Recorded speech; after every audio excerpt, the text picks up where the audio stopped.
하나 말씀과 동행하는 동행 묵상입니다. 오늘은 9월 8일 월요일이고요. 데살로니가 후서 2장 1절에서 17절 하나님 말씀입니다.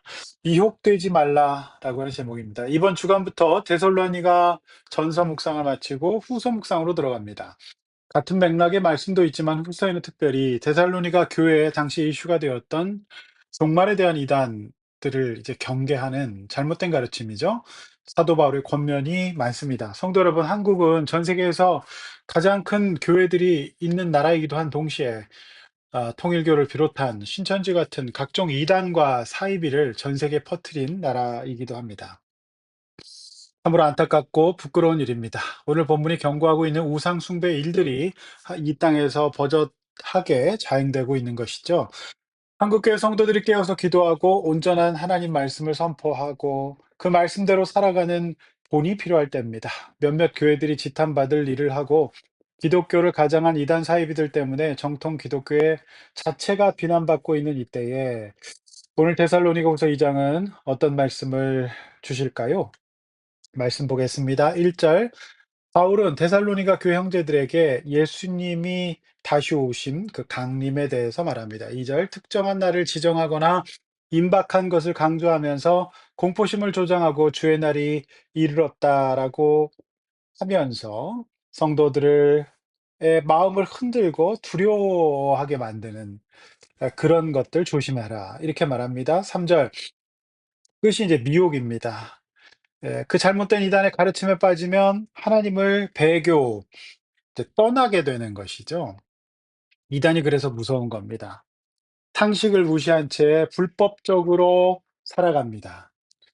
그러나 주님 다시 오실 그때 아직 아무도 모르고 인간이 지정할 수도 없는 것으로 분명히 말하고 있는 영역이 바로 재림의 날입니다. 성도 여러분, 지금은 미혹의 시대입니다. 배교, 즉 하나님을 떠나고 복음보다 더 중요하고 커 보이는 많은 이슈들이 안 믿는 자들과 또한 믿음이 연약한 자들 모두를 넘어뜨리고 있습니다. 조심해야 됩니다. 날마다 하나님의 말씀 앞에서 기도하고 건강한 복음을 들으십시오. 또 깨어있는 영적 공동체에 속해 있으십시오. 그러면 이 모든 미혹들에 넘어가지 않고 흔들리지 않을 수 있습니다. 성도 여러분, 눈에 보이는 이단과 사이비는 차라리 대놓고 이단이라 구분하기 쉬울지 모릅니다.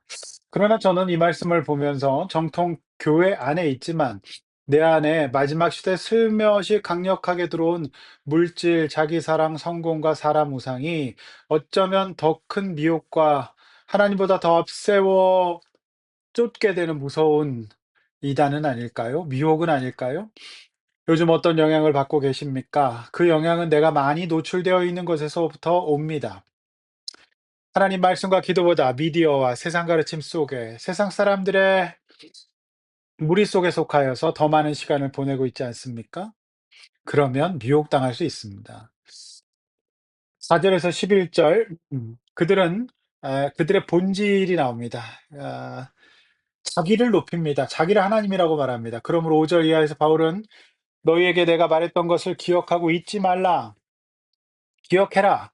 말합니다. 8절 이런 악하고 더러운 것들은 우리 주님 오실 때 모두 심판받을 것입니다. 9절 사단의 활동도 표적과 거짓을 일으킬 수 있습니다. 사단의 활동을 따라 모든 능력과 표적과 거짓 기적이 일어난다라고 하는 것이죠. 그러므로 용하게 잘 맞춘다고 병이 나았다고 성공했다고 그것만 보지 마십시오. 사단도 일시적으로 그런 역사를 일으킬 수 있습니다. 출애굽기에 애굽의 술사들도 어느 정도 수준까지는 모세를 통한 하나님의 기적을 흉내내었다는 것을 명심하십시오. 따라서 복음 자체보다 일어난 기적과 사람의 이야기에 집중하는 것은 성경적이지 않습니다. 바람직하지 않은 방향으로 치우칠 수 있습니다. 뒤집어서 얘기하면 기적이 일어나지 않아도 하나님의 교회는 하나님의 말씀은 우리의 구원은 여전히 소중하고 귀하다라고 하는 것입니다. 성도 여러분, 이 마지막 시대에 여러분은 무엇을 더 잘 믿습니까? 눈에 보이는 기적들이 일어나고 화끈하게 뭔가 해결이 돼야 하나님이 살아계시다고 생각하십니까? 아닙니다. 성경은 복음 있는 자도 복이 있지만 안 복음 있는 자가 더 복이 있다고 말씀하고 있다는 것을 명심하십시오. 마지막 13절에서 17절 말씀 데살로니가 교인들을 향한 바울의 위로와 감사입니다. 13절 그들은 분명 하나님의 택한 백성이었습니다. 너희를 택하사 성령에 거룩하게 하셨다. 그래서 14절 하나님께서는 그들을 통해 영광 받으셨고 기뻐하셨습니다. 2000년 전 초대교회 당시에는 오늘날과 같은 체계적인 신학이 없었습니다. 많은 교회와 성도들이 또 있었던 것도 아닙니다. 그야말로 초대교회였으므로 여러 가지 혼란과 시행착오들이 있었을 겁니다. 그럼에도 불구하고 데살로니가 교회 교인들은 너무나도 건강하고 예쁜 신앙생활을 했던 것입니다. 이것은 은혜였고 바울에게는 참으로 기쁨이었습니다.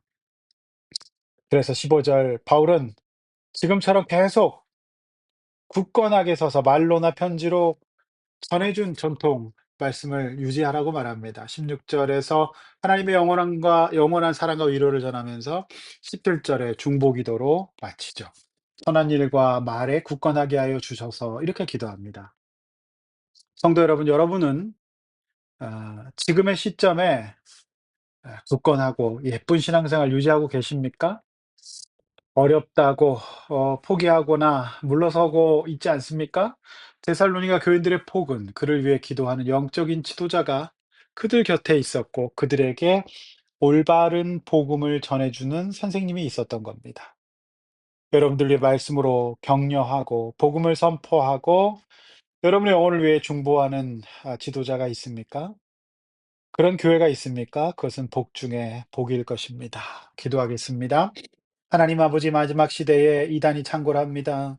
통일교와 신천지가 한국을 이렇게 휘저어놓고 있습니다. 주여 불쌍히 여겨주시고 모든 이단들 심판하여 주시고 이단에 빠져 고통받고 있는 모든 자녀들 불쌍히 여겨 구원하여 주시옵소서. 오늘도 깨어있는 하루 되게 하여 주시고 보이는 기적이 아니라 보이지 아니하는 하나님의 기적 구원의 기적 믿게 하여 주시옵소서. 이번 한 주간도 승리하게 하여 주시옵소서. 예수님의 이름으로 기도하옵나이다. 아멘.